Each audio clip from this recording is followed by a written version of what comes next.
Hi, everyone, and welcome back to another episode of the GrapHER Club podcast. I'm super excited to present to you guys my dearest and closest friends in the crypto world, and it's Cristina. She is part of the founding team of Criptocuriosas, and she's all about governance. I don't think you want to miss her story, so you better stay tuned in this one.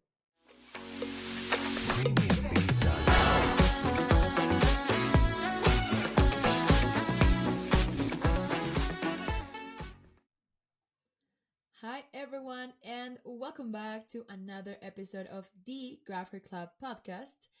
I'm very thrilled to present my dearest friend, Chris. Hi, Chris, how are you? Hey, Amy, it's so good to be here. Thank you for having Thank me. you for accepting the invite. I was hoping to have you here for a long time now. So I think that the audience will also be happy to know a little bit about yourself.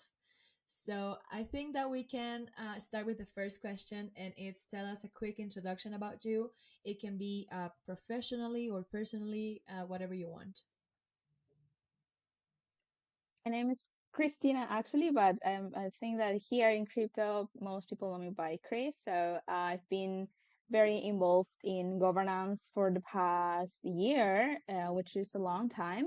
And I've been involved in protocols and projects that I think that fulfill now my whole time. And it's been so good to have met you in the journey of Web3. I think that I have met incredible people, and now that I get to share a little bit about my experience with you, it's so grateful, honestly. Oh, that's awesome. I think that I really want to know also. I think that I know a few details about this, but how was your journey into Web3? What made you believe in this ecosystem and what initially drew you to this field? What was your experience over time? Well, I think it was. I think that we first of all we but for people that not don't do not know, we're both Latinas. You're from Bolivia, I'm from Peru, so we have this issue of okay, what's going to happen? Everything when it comes to political issues, it affects our currency. So, but I have to be grateful for that because in 2021 I decided to get into crypto, but that goes a little bit a few years ago. And actually, 2020 in the pandemic there were a lot of political issues in my country, so our currency, the value of our currency was lower and lower, and I was like panicking, and I was like, have, what I have to do in order to this do not affect my family. So I started to thinking, okay, I have to earn in another currency, maybe the USD, dollar or something else. I need to invest. I need to do something. I need to learn more about finances. For this, I used to be the kind of person that, you have your salary, you don't save anything at all, you spend it all, you don't have a budget. So I have to learn just for myself, and then get to know more about investments. I wanted to invest in stocks. I had some complications because of due to the bank, and that's why I decided to look for another options. And that's how I came to get to know crypto. So that was in 2021, and I started. I think as most people, you just hear a lot of okay, this is scam. Be careful, there are a lot of shit coins, meme coins, or the ones that you say that yes, I'm going to buy this coin and I'm going to become a millionaire tomorrow. So I have this let's say at the beginning toxic relationship with the ecosystem because I thought it was everything crypto. And so I lost a lot of money. Do you remember the Luna issue? So for a moment, I thought I would be out of the crypto world, but I gave it another chance. But this time I was like, okay, but I need to actually educate myself. It's not like just buy in and buy in. You need to get to know the blockchain. I get to know more about communities I didn't know. And so that's why I'm here. That's why Criptocuriosas was born. That's why more people get to know me and I get to become part of different projects and protocols. So yeah. It's very awesome to see that we come from like different countries, but with the same issues as the currency one. And I have to say that it's very bold for you to not get out at the first, I don't know, loss that you have with the Terra issue, because we know that that was super, I don't know, sad. But now I really want to focus on something. The audience has to know that Chris is an expert in governance, and she's been involved in a lot of roles that were about governance also. So I really want to get to this part, and I want to like know, how did you start in governance? What kind of tips would you give to women who want to get involved in this field? Because I know it's not easy, and it's not easy to comprehend. So I really want to see your perspective towards governance, and if you can like tell us all about your journey into it. Yes, I actually am really glad that this year I've heard a lot about governance in different protocols and a lot of more women to get involved in it. I really truly believe that my journey was the, let's say, perfect journey. For me, at least, that's how I felt. I felt like if you are surrounded by people with more experience than you, that it's a blessing, and that was my case. So I need to give a lot of context in here. So I am very well known, or I used to be very well known because I'm Chris. I'm one of the co-founders of Criptocuriosas, which is a community for women that it's doing amazing jobs currently. There, it's led by Selexia, by Yasu, by Naf, by Rose, all these girls, and people. And I was very involved in Crypto Curiosas for a while. And I think that it's important to mention that for a lot of women that don't know how to get a job in Web3.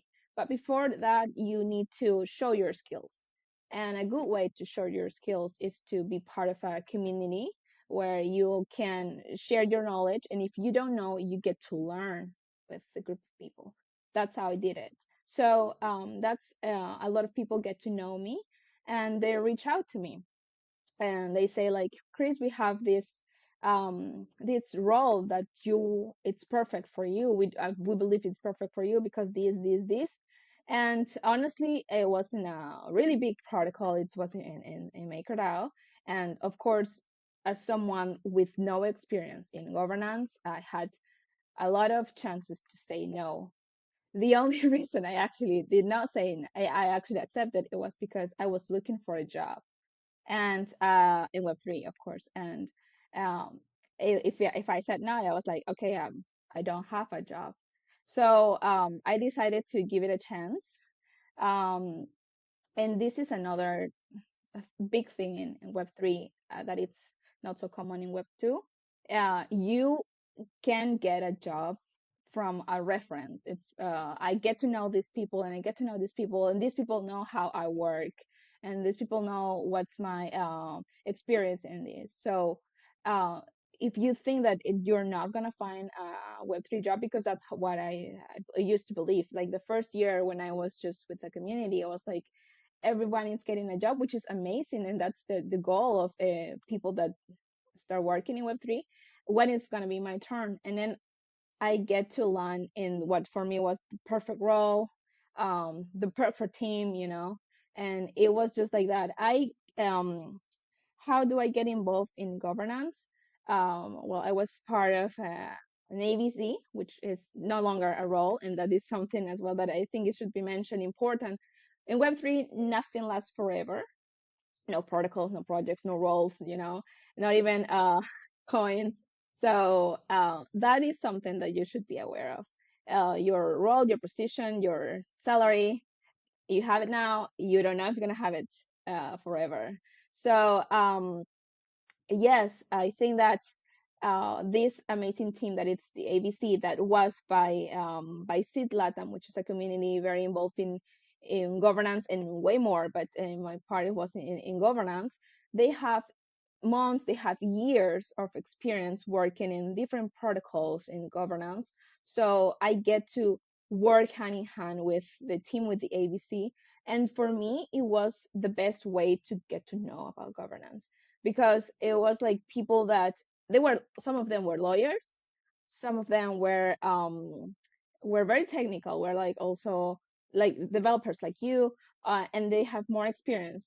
They needed someone with my skills, and the one that has to be like the voice of the team, the ones to moderate the calls every week. So, and it was like a big protocol with important people coming in to get to know what's the update or what's the decisions that we need to make week by week. And it was something that I have to learn, but it would have been 1,000 times more complicated if it was on my own. And I think that if you have the chance to learn from someone that has way more experience than you, then you're blessed, and you have to take also advantage of that. Ask questions. Most people say this, and it's truly it's the way it is. It's like if you ask someone, they're going to answer to you. If they see that you really want to learn, they're going to answer to you. So, yes, I could go on and on, honestly. I think it's like a great point of view about governance that you're saying and the tips that you gave. Um, Governance is a crucial aspect of decentralized communities, but I want to know what insights can you share from your experience about the importance of it. Like, how do you believe that this can contribute to like the creation of new technologies to build more new things and stuff?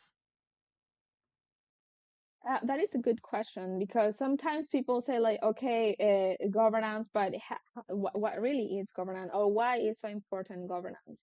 And it's something that I learned also with my team with the ABC. It's that, let's make an example with Maker, that if you are very aware, it's now changing to Spy protocol. So, well, we're going to call it Maker because I used to work in Maker. So, um, uh, similar to a lot of protocols, most people are from other parts of the world. Until today, there is like this minority that are people from Latin America.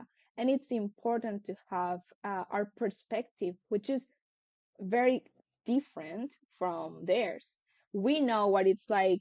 Today, our currency is this, and tomorrow it is not. We know that, let's say, we have technology now, but let's say, for example, countries like Venezuela, they don't have light for a week. There are a lot of points in consideration that it is important to have by the people that live through that experience. And so, something that really made me become part of it is like, we need people from Latin America. Nobody's gonna say our true than ourselves. So, just because, and it's this is something I always say, like, just because you are not living that experience, it doesn't mean that it doesn't exist. So they probably cannot have, they, meaning the founders, meaning the majority of people in the protocol, they don't know what's going on here, or just by reading the news, it's not the same. So, um, when you are commenting a decision, you do not just say for and against and that's it. You need to give a perspective. And so I think that that's why it's so important to have more people from Latin America to speak up and to give their opinion. Oh wow, I think that that's such a good like point of view about governance and the importance of it, because it actually works like that, and I truly am part of what you were saying. Right now, we can switch also to something that you've mentioned, that it's Criptocuriosas. Criptocuriosas, it's a Latin American community for women into Web3. But I want to know, how did you come to co-found Criptocuriosas? What inspired you to create this community specifically for Spanish speakers? And what type of gaps were you aiming to fill? For example, in our countries, there are some like things that we want to like try to close, and I want to know about your perspective towards that. And also I want to say hi to Selexia if she's watching the episode, because I don't know, she's awesome also, and she's also the co-founder of Criptocuriosas. So please go ahead and shine us with your answers, please. She is rocking with the cartoon, definitely. So, Cryptocuriosity was born in July 2022, and I feel like it's been like 5 years, and not just. and it's happened so much. It has given me a lot of knowledge, a lot of knowledge, definitely. And the reason it was born, it was because at that time, I suppose that it was very similar to Bolivia, to or I don't know, Argentina, or to some countries. um I think that today, 2024, there are way more women involved in crypto, even from Latin America.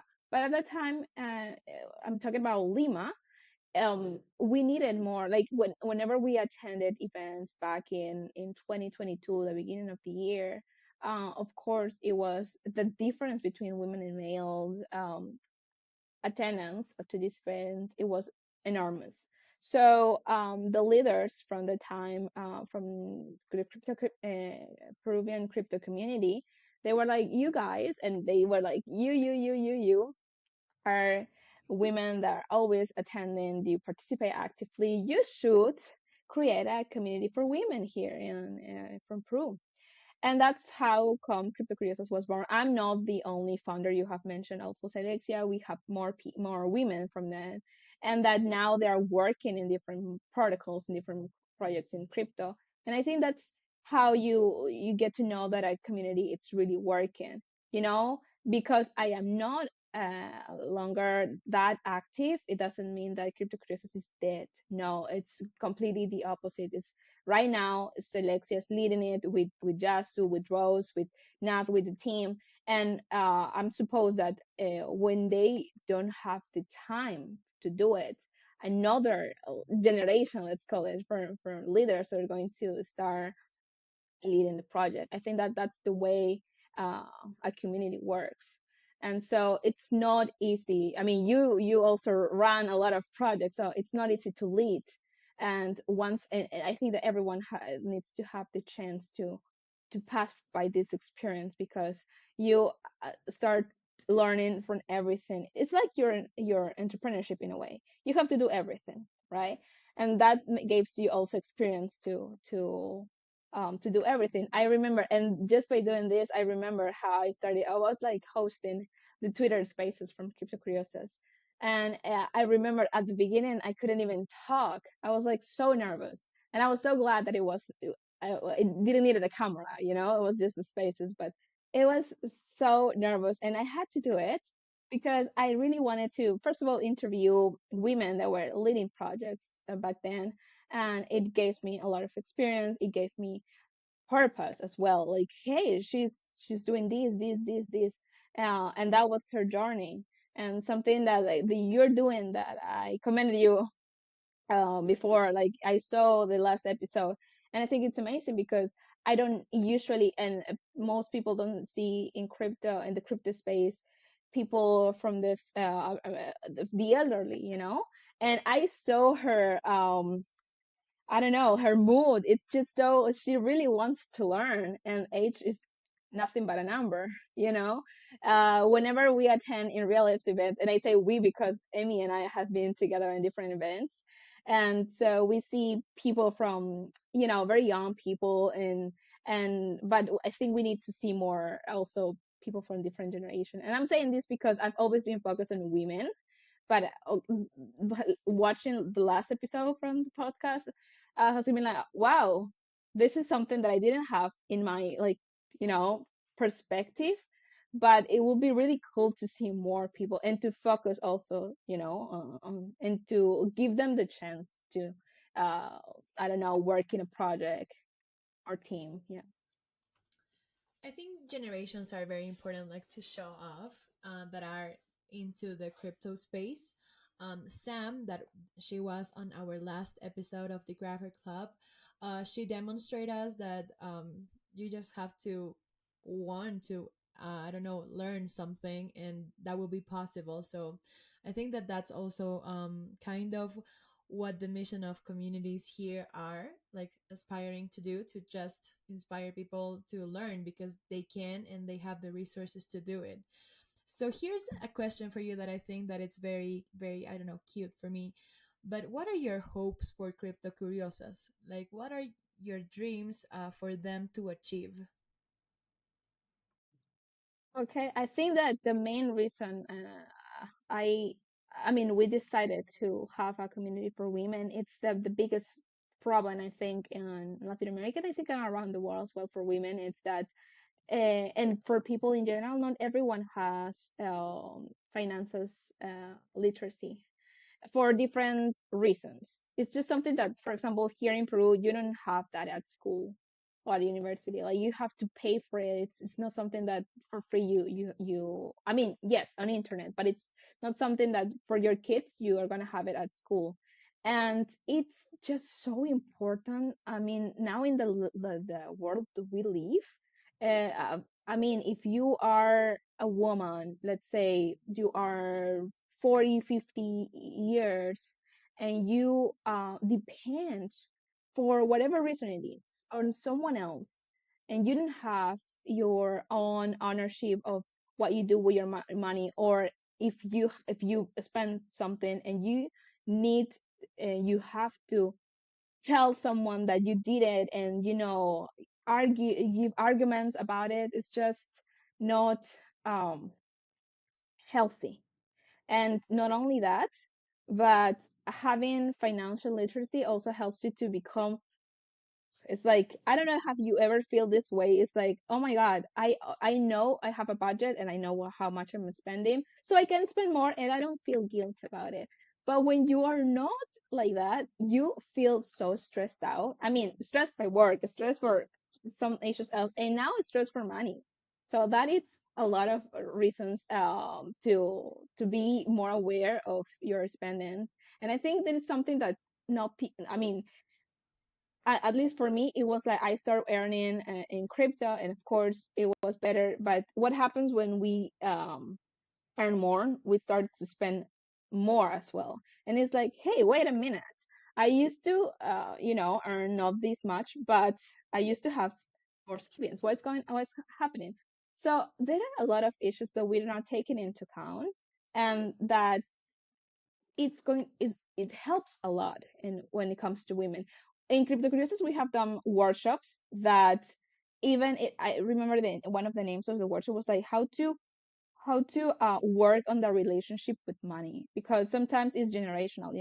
It's like you see money as something bad. If you're ambitious, you're a bad person. If you want to have more money, you know you're bad, or because of religion as well. So it's something that we need to be working on. We have workshops on that, and if we really want to become crypto a bigger adoption, I think that a good way, of course, to is like, okay, we're gonna teach you how to handle money in general, because crypto, it's money, you know, and so yes, I mean, involve governance, involve, I don't know, NFT was once, but a good way also to help women and help people in general, it's to teach them about that. So if you say, what are you expecting from Criptocuriosas, or what would you like, it's that it's to let them, I mean, teach them about it, and so they can teach their mothers and grandmothers, or even little kids, that yes, you don't need to be rich to have a budget. You don't need to be rich to start investing. And it's something that also keep working on that. I think that what they are doing now, I'm the biggest fan, because I don't know if you've seen the work. I really love the reels that they doing. So they are amazing, and I think that they're doing a great job. I would add that to my bucket list. It's like, yeah. I think that that's a really awesome thing to hear.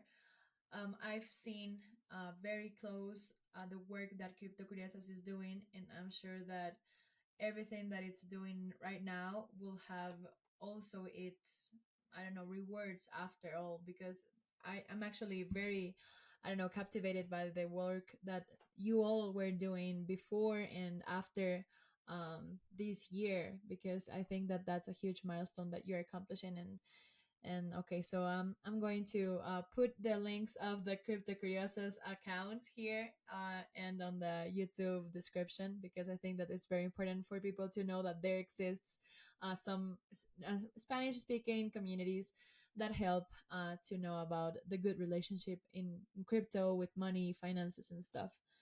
So I think that now we can like go to another segment of this episode, and it's about gender and inclusivity in Web3. As Chris mentioned before, we went together to many events of Web3, and one of them was Dev Connect. So I want to know if you want to like give some advice, or maybe you can like talk about what insights have you gained from your experience in Dev Connect, in Eat Samba, and in major events, particularly in terms of inclusion in the Web3 space. Like, how do you see that these events shape your perspective on the progress being made, and what challenges do we still need to be addressed? Oh, that's an amazing topic. Yes, I think that the fact that we are able to travel to different part of the world, to gather with a lot of people that share your goals, that have way more experience than you, that are running, the biggest protocol is I think that we're blessed, but we're also, this part of technology gives you this, there are not many jobs that you can actually do it.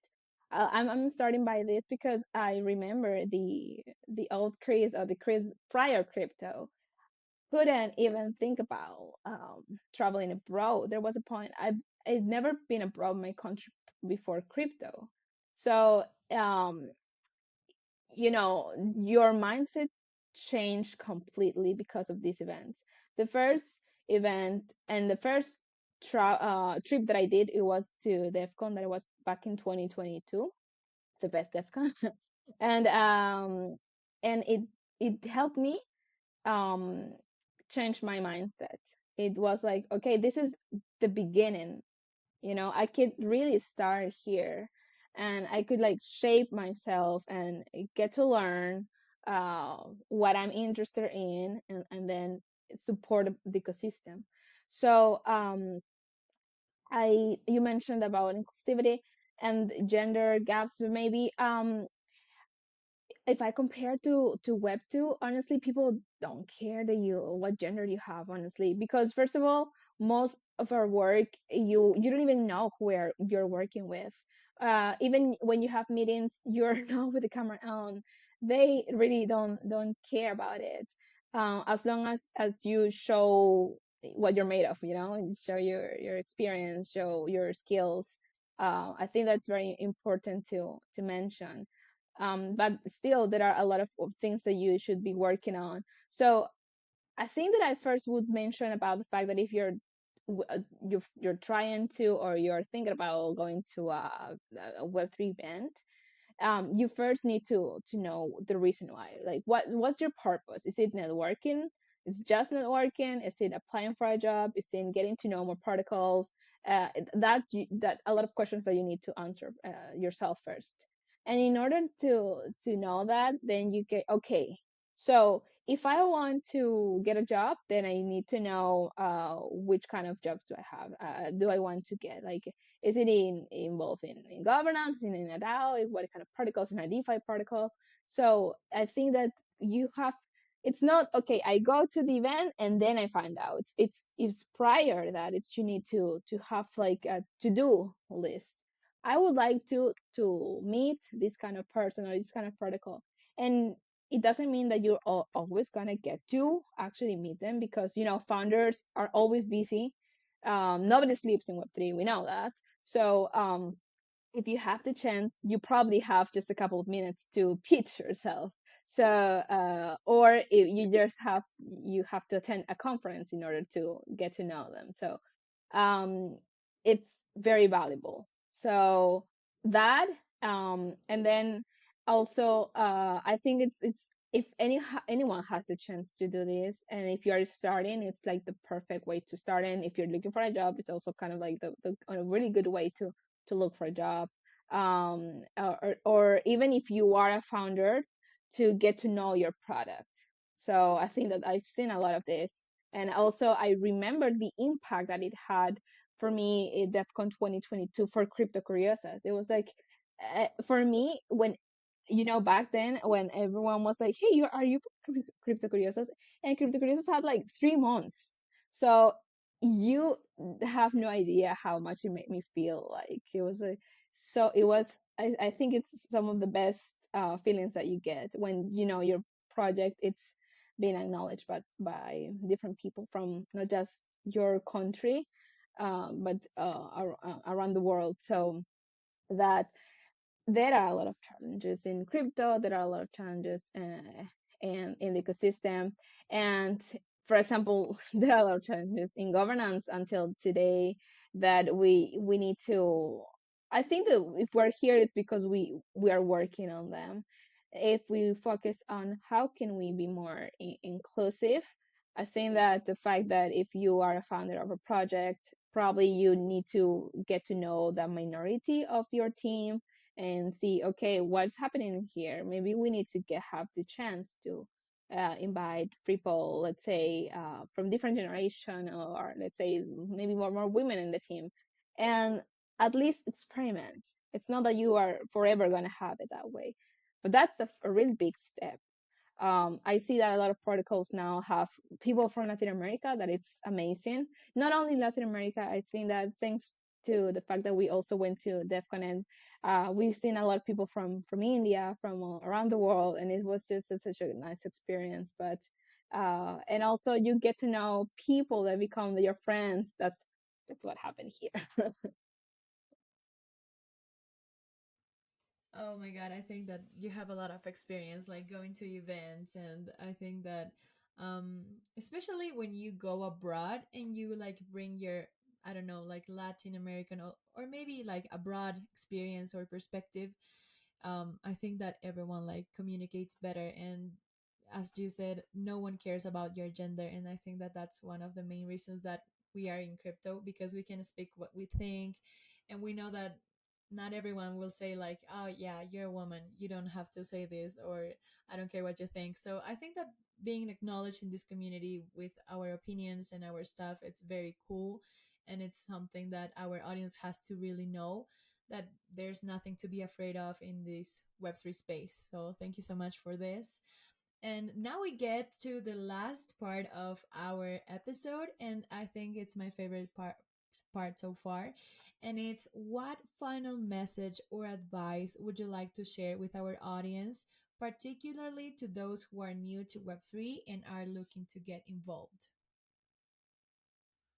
Just do it. Do not overthink it. Just do it. It's gonna be hard. Yes, it's gonna be difficult. Yes, you're gonna doubt yourself. Yes, but you have to keep going. You have to keep going. Surround yourself by amazing people. Surround yourself by those that you want to become. Surround yourself with friends, and just get to know a lot of things. Like at the beginning, I would say experiment with everything, because at the beginning it's really difficult to say, okay, choose one, because how you're going to choose if have never, and you're just getting to know for the first time. So try out. And sometimes it's we focus a lot in theory and not that much in practice. So my advice would be also that sometimes that you see people that, okay, they learn this story of Bitcoin, Ethereum, but they don't even know how to use the wallet. So let's experiment on that as well. You're gonna have mistakes, yes, and probably you're gonna lose money, yes. I mean, we're in sometimes we forget that we're in this ecosystem that it's okay, yes, has a lot of years, but it doesn't mean that it's not still new compared to other ecosystems. So be aware of that as well. And I don't know, if you have no experience, join a community. I think that at the beginning I mentioned it, that is the best way. And then participate actively. So maybe write a blog, maybe run a podcast, Twitter Spaces. I think that a lot of women do the the part of marketing that now it's very well known. Now you have governance as well. You have a lot of women in governance. You can ask to have if you need, about to learn about their experiences. So I think that those are the first step that little me, like Chris from a few years ago, would like to have known by then. And then something that sometimes that we tend to forget is the fact that if you're beginning your journey in Web3, you not necessarily have a Twitter account, or even if you have, you're not that active. Well, I'm not considered the most active in Twitter, but now, like at the beginning, I used to be very, very, very active because I wanted people to get to know me, my skills. So that also, like, start following the people that you want to, like that you admire, that you want to work with, the protocols that you're interested. Join communities and follow Emmy. I think that Emmy is doing also an amazing job. So yes. Thank you. Thank you so much. So yeah, I think that that's one of the biggest advices that you can give. Twitter is the most, I don't know, like the platform where you can get the most out of it. People can get to see your skills, how good you are with communicating, what you want to say. So perfect. Follow us on Twitter or X. And I think that's it. Thank you so much, Chris, for having this space to share your ideas and to also to share your advices towards governance and events. I think that it's very valuable. I hope to see you very soon in another event, and I don't know, I will see you. So thank you so much. Bye bye. Thank you, Emmy. Bye bye. Thank you so much for watching another episode with us. Don't forget that the Graphic Club podcast is all about empowering and inspiring more women into Web3. Don't forget to retweet or subscribe if you're on Twitter or YouTube, and I will see you in the next one. Take care and bye bye.